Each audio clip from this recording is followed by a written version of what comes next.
Hey everyone, good evening.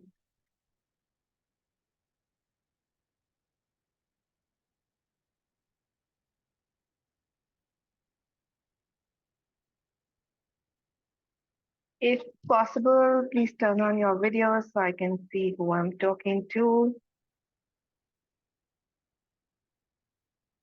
And we'll wait a couple more minutes for some more people to join Hi, in. Supriya.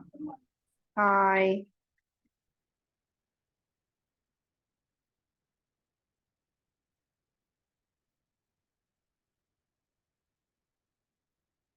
Sorry, my network today is really messy.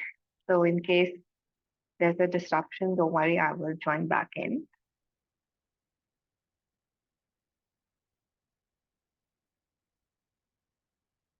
Cool. So thank you for joining, and I'm guessing more people will keep joining in and I'll keep letting them into the room. But I thought we will get started. It is, of course, late, and I don't want you to, don't want to keep you much later than 10 p.m.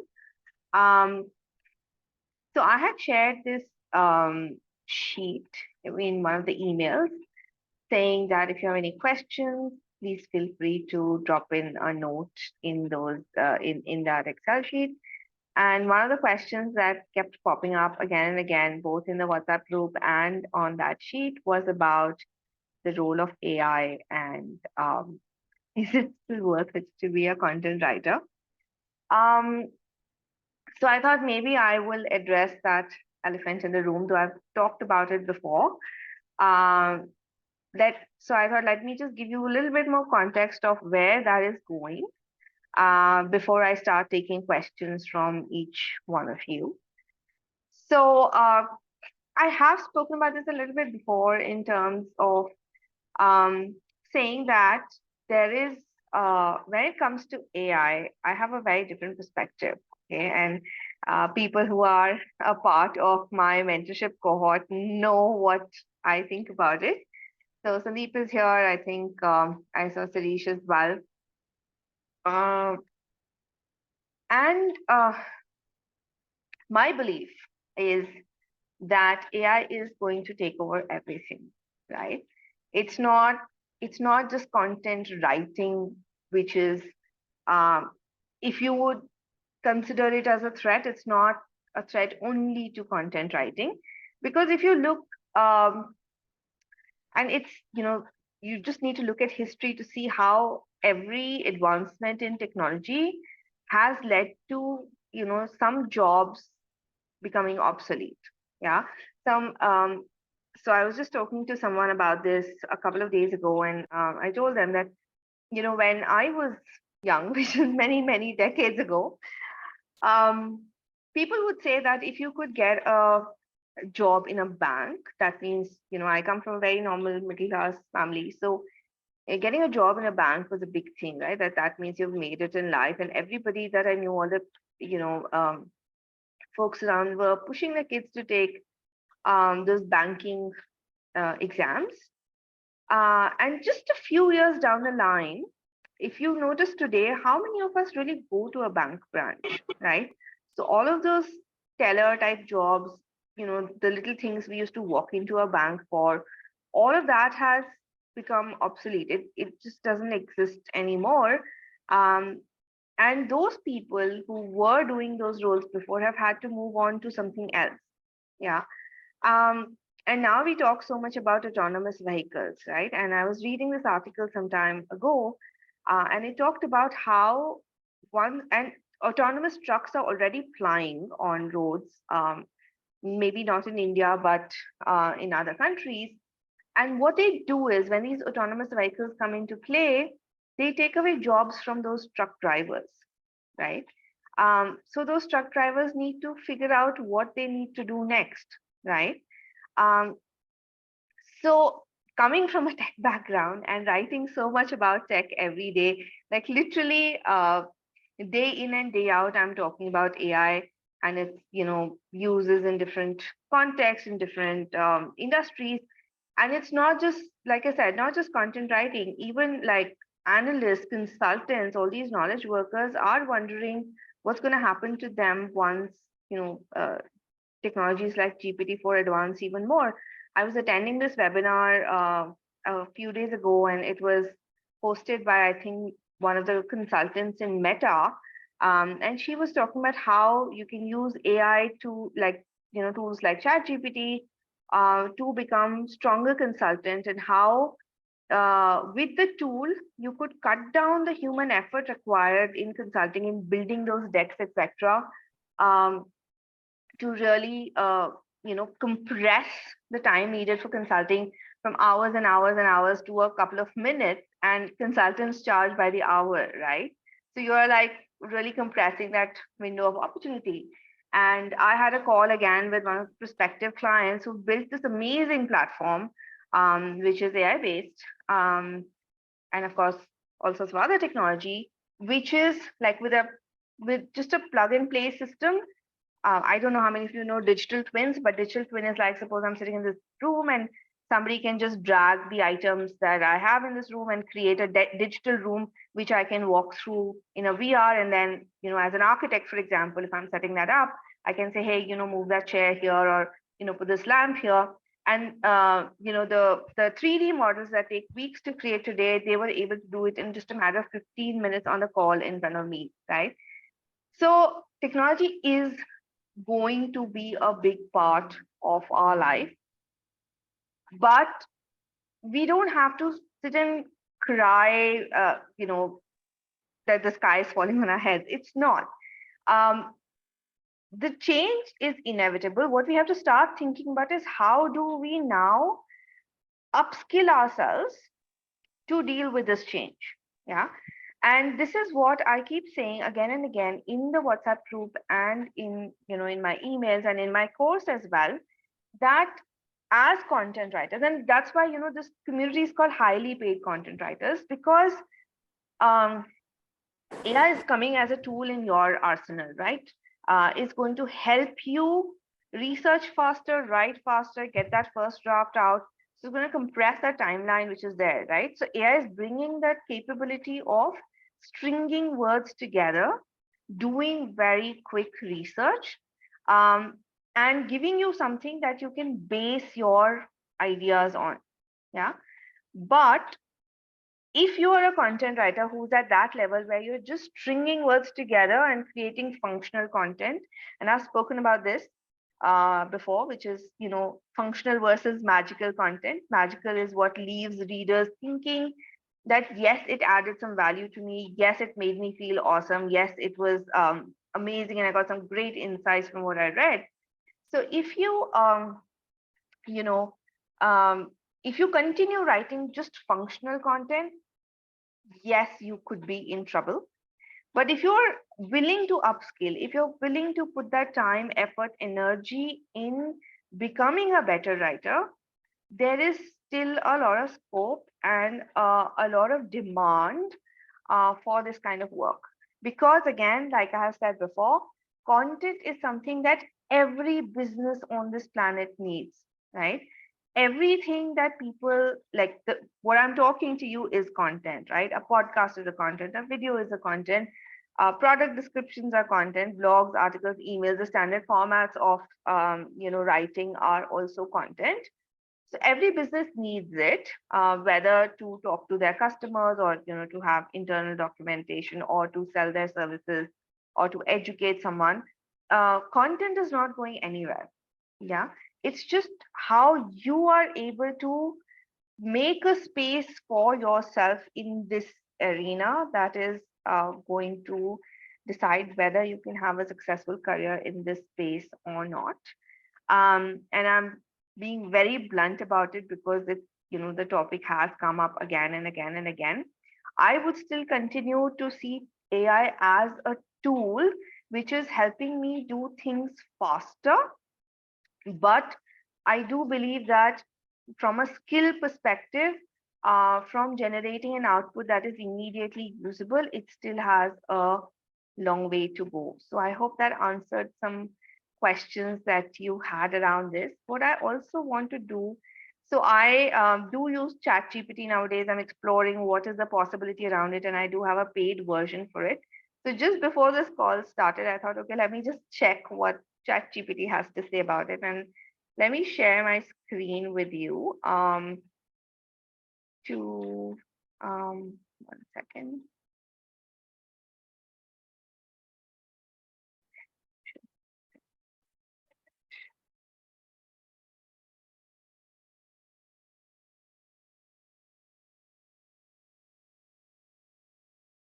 So I just want to read out a few things from there that it threw up. Um,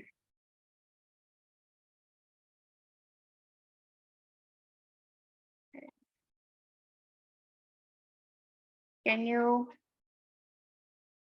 see my screen, like a part of it? Okay.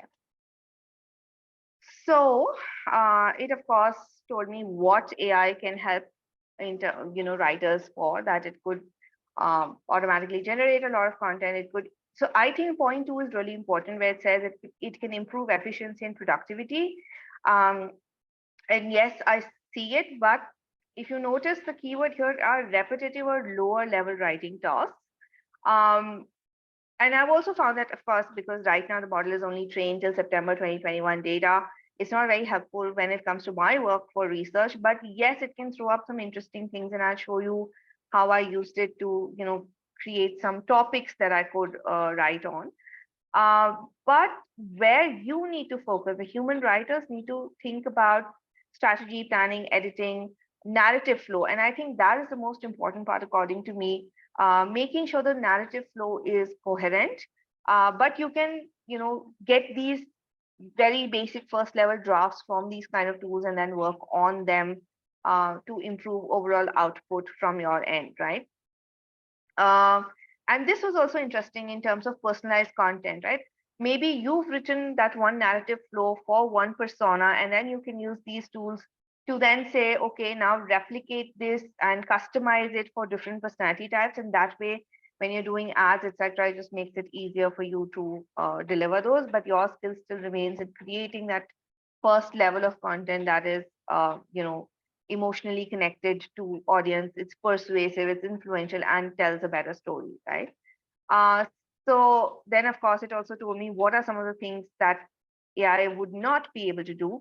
And like it said, that there are quality concerns, especially when it comes to nuances of tone, style, or creating a coherent long-term narrative. And that just tells you upfront that as a content writer, this is where you should then start focusing on in terms of building your skills and capabilities. Um, and then it also talks about uh, point three is a concern for me, right? That I totally believe that if we don't exercise our brain cells, then we might lose out writing as a skill.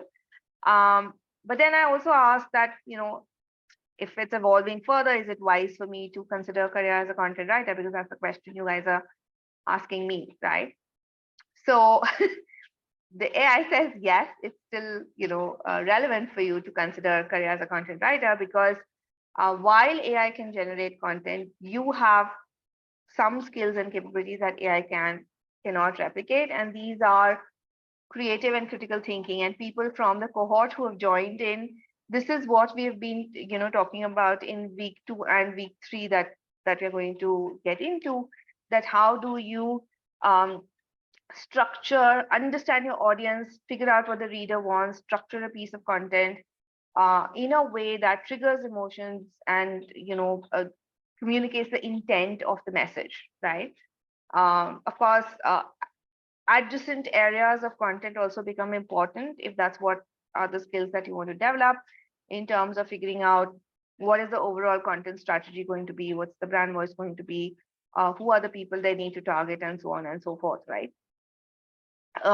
Editing is another skill that you could develop, where you take this piece of content, for example, and then you make it much better by adding stories, by adding examples, by adding that human nuance to it, and making sure that, of course, whatever information AI has thrown in is vetted, is correct, is not biased, and so on and so forth. And finally, um, the most important part is storytelling, and that's also another skill which I feel is very important for any kind of writing. And if you speak to any of my cohort members, they will tell you that I ask them to build in stories, no matter what they're writing, to make it more relatable to the target audience, right? So this is what I asked the bot, and this is what I got. And I also went one level ahead, and I said, okay, now you're my competition. What areas should I upskill in to continue being relevant and profitable? And it threw up again some interesting areas. So, for example, I don't think SEO is that uh, prominent, but yes, learn about how AI works, learn about how you can use it in uh, you know, your business or the way you're writing for clients. Start focusing on overall long-term strategy for your clients instead of just simply saying, okay, you've given me this blog, I'm going to write it and give it back, but rather talk to them about where is their content taking them, and is it meeting their business goals, and so on and so forth, right? So become a content consultant. Of course, storytelling, editing, specialize in a niche. Again, I have um, a different thought process around it, where I feel if you're starting out, you should explore different niches to figure out what works for you. But if you come from a specialist background like finance or technology, then it would be better if you build your base there, because then you become an expert, you know the context, you know the background, and you can earn much higher by becoming that specialist writer there, right? Um, yeah, so these are some of the things that I think are important in the face of this whole AI disruption that now everybody is talking about. And these were my 2 cents on what you need to do as a content writer, and whether AI is going to make you obsolete or not. So I'm happy to take on more questions. I know there were a few more on um, you know, uh, the the sheet, but some of them were very similar to questions I've answered in the past. So if you've asked that question, like about how do I start, or what should my niche be, please go and watch the previous Q&As and you will get your answers. I don't want to like repeat the same thing again and again. Uh, so if you have any question today, please raise your hand and I'll, unmute you.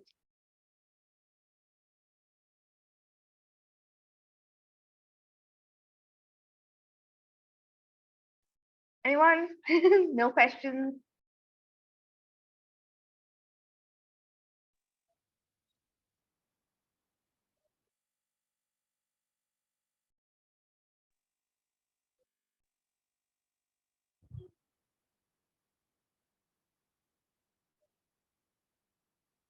Okay, so let me pick one more from the sheet. Okay.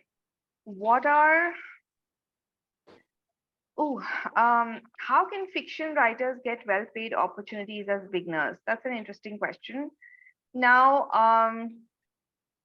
so there are platforms where, of course, there are magazines that will pay you to write short stories, etc. You can, do submissions there. But I think for fiction writers, a very good space is, uh, oops, sorry, I muted myself by accident. Um, so for fiction writers, ghostwriting for authors is the good space that you can explore. But otherwise, I think short stories platforms that share that would be willing to pay you something around that.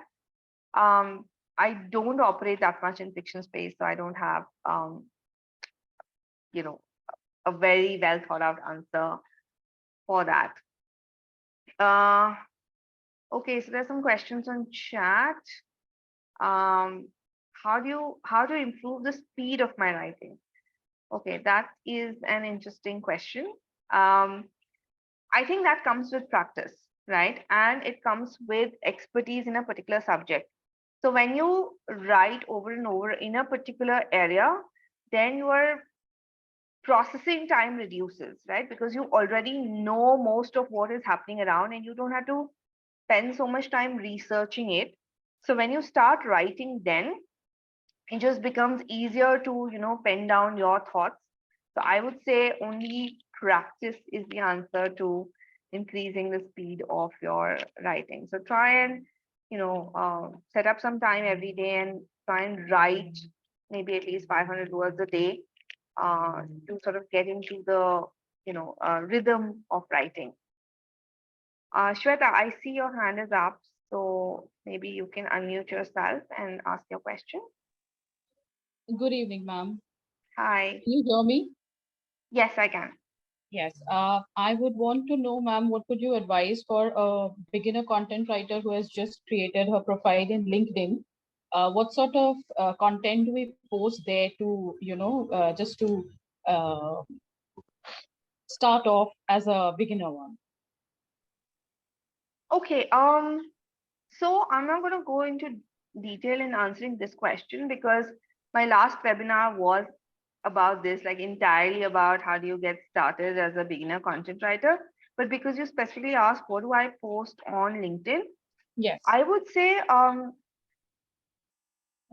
mean, if there are particular types of clients that you want to go after, then you need to start talking about stuff that is happening in the industry. Because, or you can just generally post some observations, just make sure that you do stuff frequently so that more people can see your post and everything that you write is, because people are going to look at it as a sample of what you would be able to do for them, right?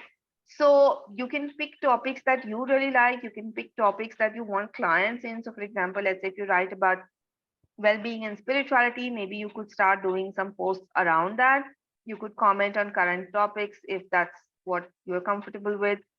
But more than what you write, I think how you write it, how engaging the posts are, and how frequently you're able to put out that content will be um, more relevant because it's basically you're creating a sample set for people to look at, right?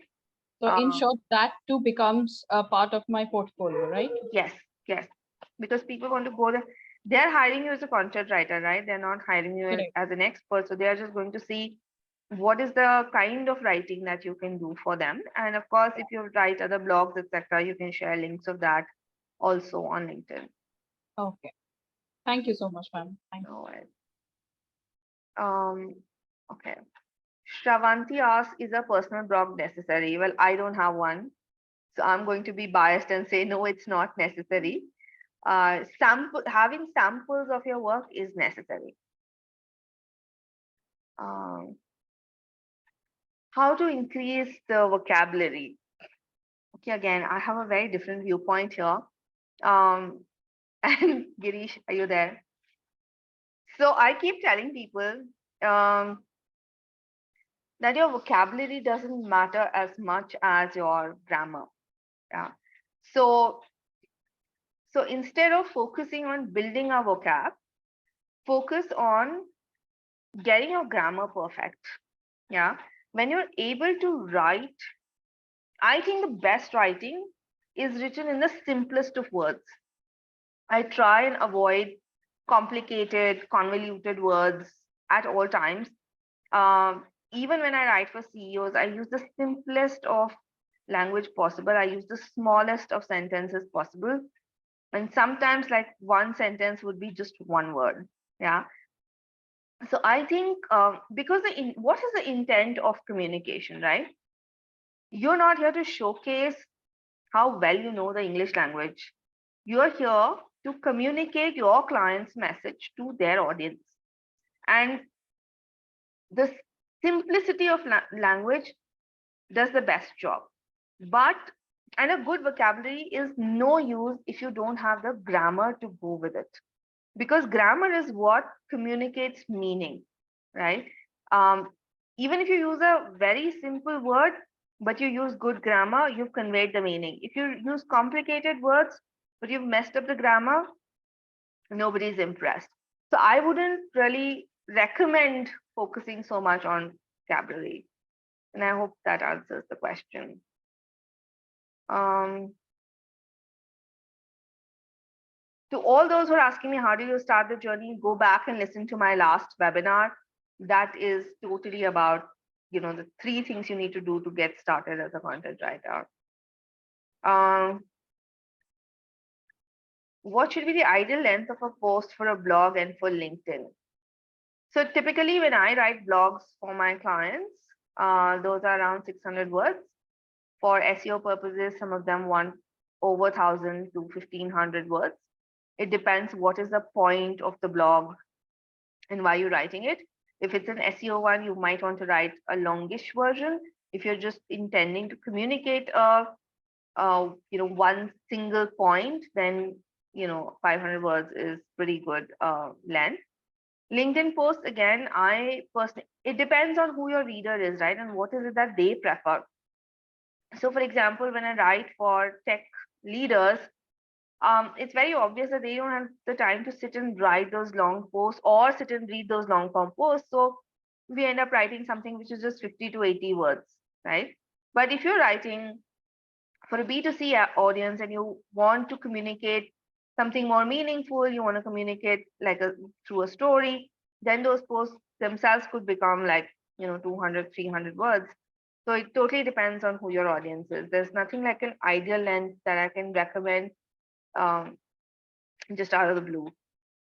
But that said, for me, ideal length is always what does the job, right? What conveys the meaning nicely, simply, in flow, and without overwhelming the reader. Um, is it normal to love and switch between different niches? Does it affect your writing?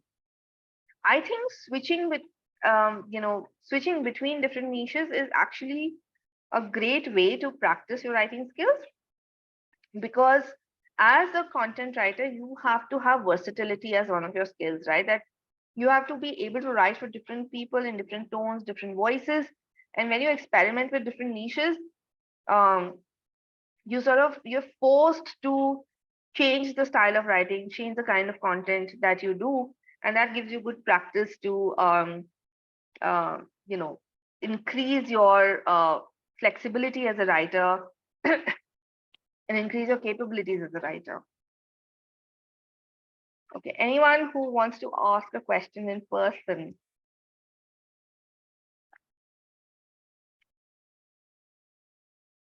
If you do, raise your hand.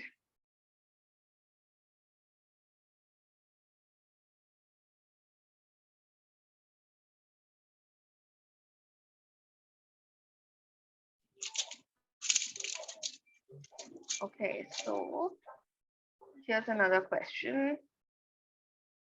When starting off as a content writer, which is better, personal brand or company brand?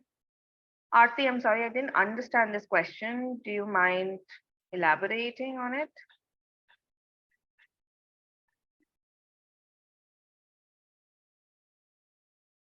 Are you there? Ma'am, can you hear me? Yeah, hi, Aarti. Yes, I can hear you. Hi, thank you for answering the first question. This is like when I'm starting off as a content writer, do I write as a personal brand in the sense as a person, Arctic Money, or as say uh, a brand, a totally different brand as a company? How do I put it? Like say a right master. Okay, that's a right master. It's just a website. It's a company name. Okay, so should I write for the as a CEO of a right master, or as a person RP? I hope you're getting my point now. Yeah, got it up. Thank you. Yeah. Okay, so my answer to that is um, I'm going to give you some business gyan. So people always do business with people. They rarely do business with companies. Yeah. Um, so for example, people don't, I think most of my clients don't even know that my company is called Upgrade Consulting, because it has no online presence, nothing at all, but they know who Supriya is and they know what Supriya can do for them. So I think it's good if you build your own personal brand and approach them as yourself, because the more they build trust in your capabilities, the more comfortable they will get, because a brand is an unknown entity, right? It's like a faceless thing, but a person is very real, right? And that's a place to start building relationships with.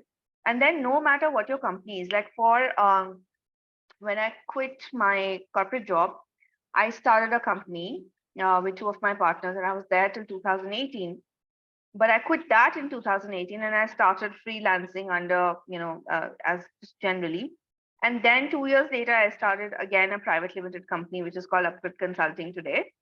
But throughout this time frame, um, people haven't bothered which company I'm associated with. They just know that this is Supriya, she can deliver what we want, and therefore we want to do business with her, not the company that she is associated with, right? So my long-winded answer to this question is preferably go as yourself, and then later, if you're hiring more people, if you're building it into an agency, then think of um, a company, sort of setup.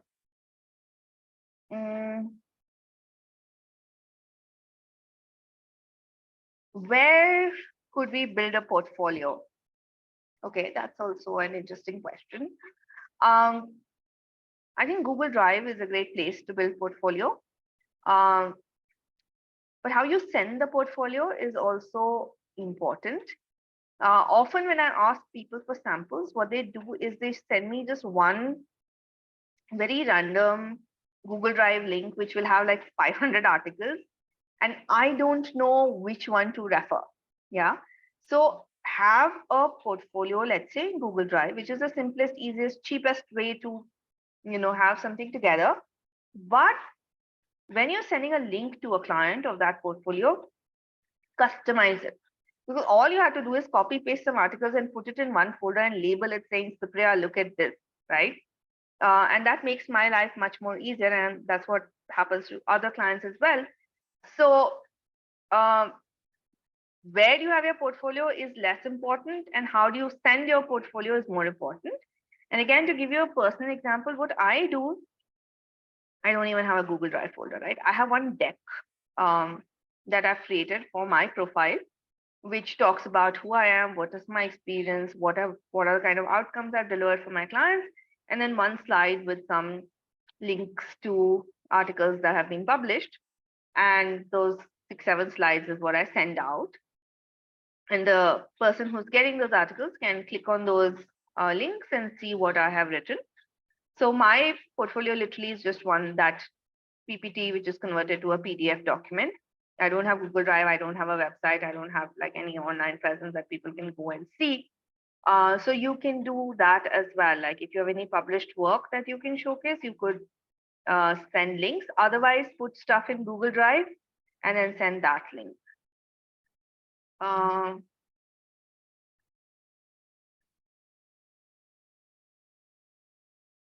Okay, this is also a good question because this comes up again and again. I write for a content marketing agency, but I'm not allowed to share my writing as part of my portfolio. How to build a portfolio? So that happens to everyone, right? So I have a content marketing agency, but still my NDAs with my clients sometimes forbid me from sharing, to say that I have done this or I've written this or this is my work, because that's how things are, right? Especially because I also write books for business leaders, and I'm not allowed to say that I wrote this book. So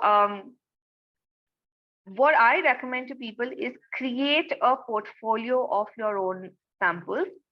Like, let's say if you want to write for healthcare, yeah, pick 2-3 topics, pick 2-3 types of content, blogs, articles, whatever, social media post, email, and write those out, keeping a certain type of audience in mind, and make that your sample, because people don't care so much whether you've written for another client, but they care what is your writing style like. And creating these samples can show them, yes, you've got a good grasp of the language, you can create a compelling narrative, and this is the kind of research that you can do to create interesting articles or emails or whatever. So just make your own portfolio.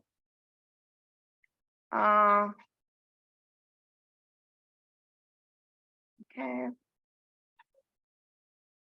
I've missed out any question, I'm sorry. You can, like I said, raise your hand and ask me questions directly. Just scrolling through the chat.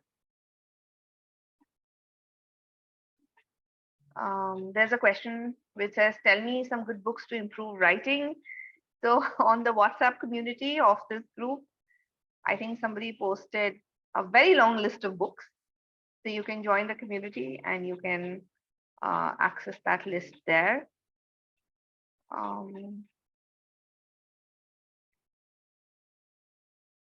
Okay, some people are asking about cohorts as well. So cohort is an 8-week program that I am, doing to personally mentor folks on the writing journey. Right now, there is no open cohort. I already have, one that is running and that will run till July end. So whenever I do another one, you will be notified via email or WhatsApp community. And then, you could ask your questions then, I guess. Okay, someone is asking for the link to the WhatsApp community. Let me post that 1 second.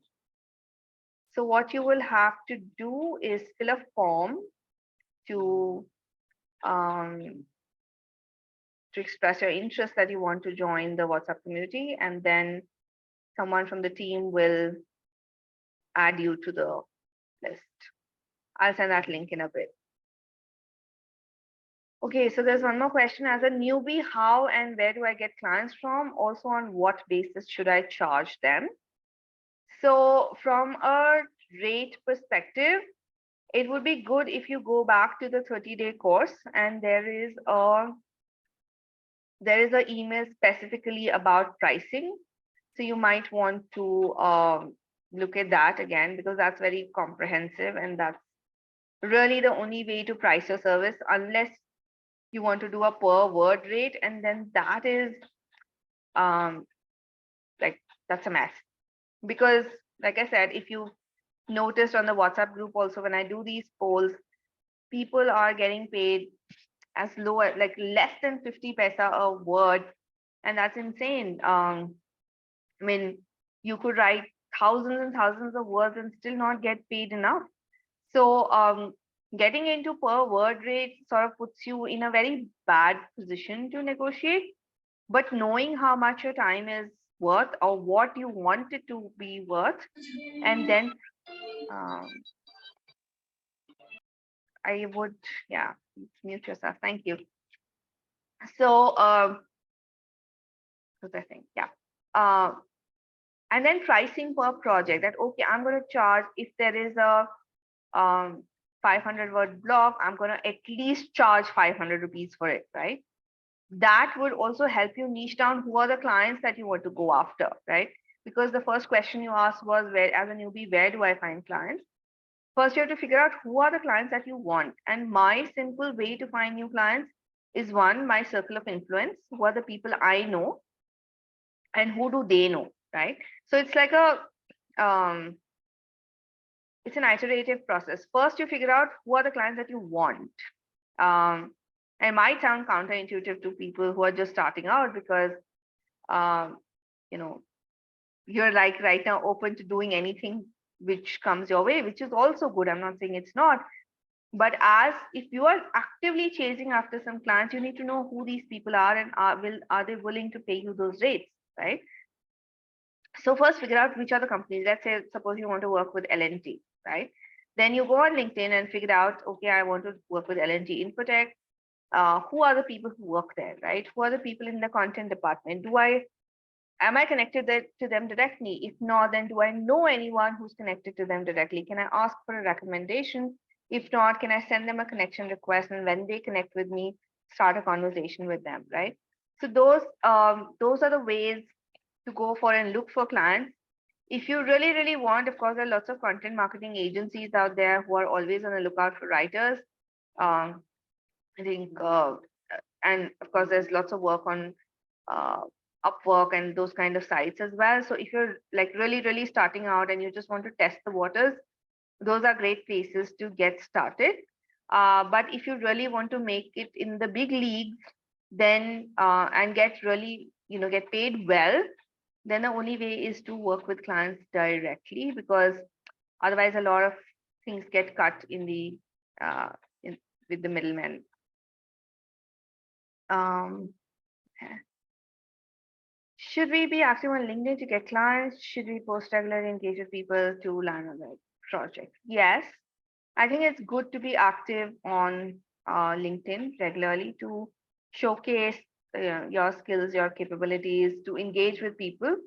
But there is a difference in being active on LinkedIn. Like, there is a passive kind of a thing where you're just posting stuff without caring who's reading it. And then there is an active engagement where instead of posting stuff regularly on your timeline, I mean, do that. Yes, that's a good thing. But instead of that alone, go and figure out who are the people who are looking for content, who have interesting opinions, who are working in this content domain and who are posting, and then like their content, comment on their content, try and start conversations with them, because that's how you're going to build a relationship with them, which could, lead to a sales conversation later on.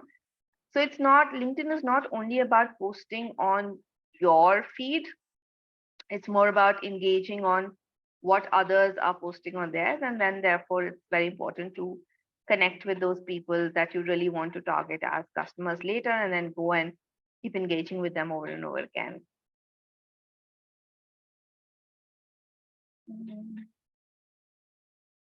Is lifestyle content saturated at this point? I don't think so. No. I think it's one of the places that needs like really a lot of content on a very regular basis.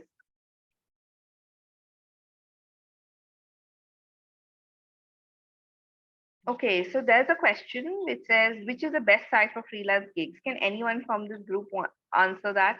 Because this is not my expertise. I have not tried, like I've experimented with these sites, but I've never really worked through them. So I'm not probably the best person to answer this question, but it'd be good for others to pitch in and answer this question. Okay, Upwork, freelancer, yes. Fiverr, okay.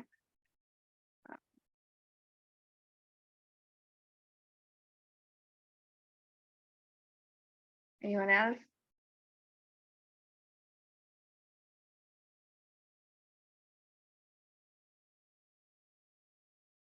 Okay, so there was one more question from the list, which was, are there any tests, and I'm taking this question because it's relevant to what I just said. Are there any tests that a beginner can take to check if content writing is a long-term game for them or not? I don't think there are tests are as relevant as dabbling into a few content writing projects and then seeing if that works for them or not.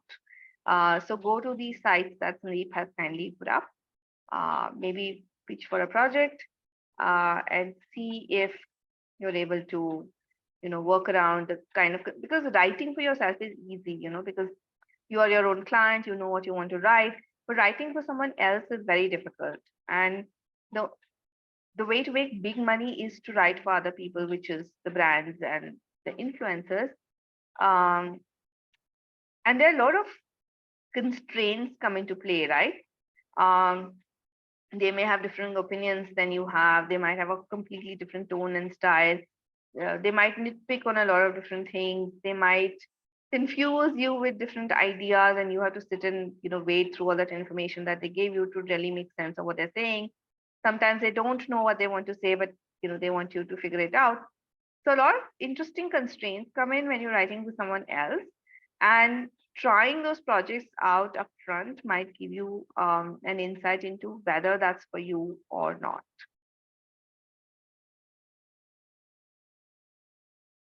Okay.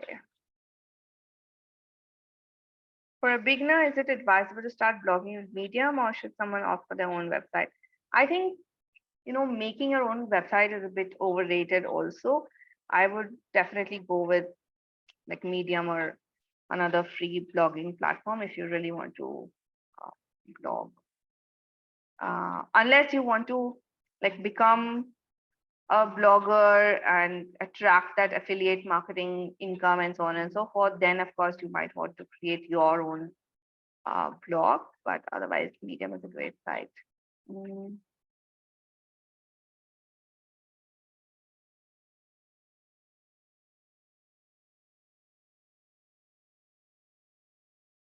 What type of platform is most common for high paid content writers? Is it blogs, articles, email, newsletter, website copy, etc.? I think long form content does get paid more. The shorter the content, the lesser the pay. But then sometimes it makes up for volumes, right? I remember when we got our first project on social media from one of our tech clients. They paid us 5 lakhs a month to do social media. So, I mean, I can't say, oh, if I had written articles, I would have gotten paid more. It's just like social media had more volumes, and like we could offer a turnkey service of doing all those posts and designing them and so on and so forth. So that became a good retainer for us. Like in the first year, it gave us 60 lakhs of revenue, right? That this was with when I started my first company. So again, there's no ironclad answer to this. You can price different assets different ways. And it just depends on what is the paying capacity of the client and what's the quality of the work that you're delivering.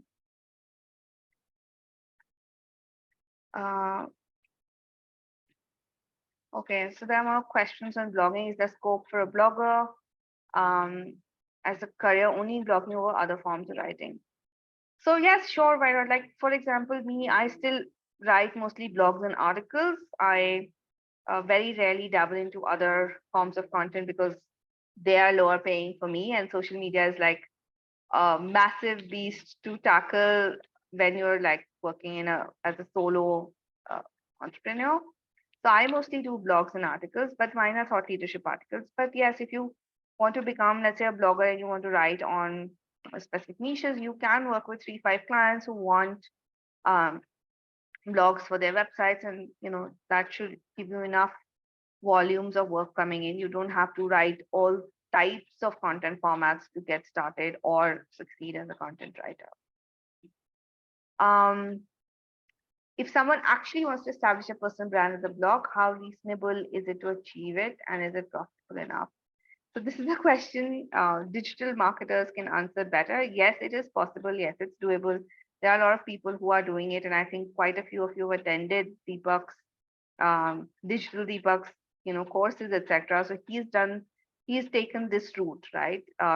Creating a personal brand with a blog and then curating different courses based on that, etc. So yes, it's totally doable, but it does require time, effort, energy, patience, because it doesn't monetize immediately. You have to stay with it, keep blogging, keep putting quality content, do of course a lot of digital marketing around it, and then only you can start monetizing it once you generate enough traffic to it. And I also said in my day one email, I think, or day two, like one of those earlier emails, I explained what I'm going to be teaching about, because I sort of feel that ghostwriting is the fastest way to monetize your content writing skills, because you start getting paid immediately. Cool. So I'm going to take one last question. If anybody wants to come on camera and ask a question, that's also fine. Or if you want to put it up on chat, that's also great.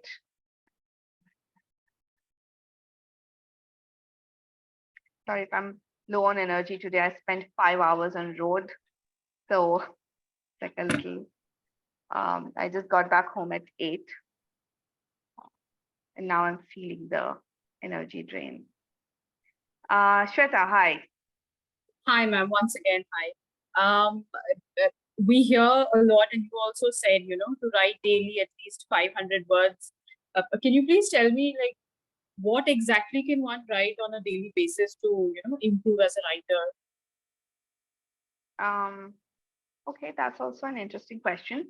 So again, that answer was in response to a specific question which says, how do I improve the speed of my writing?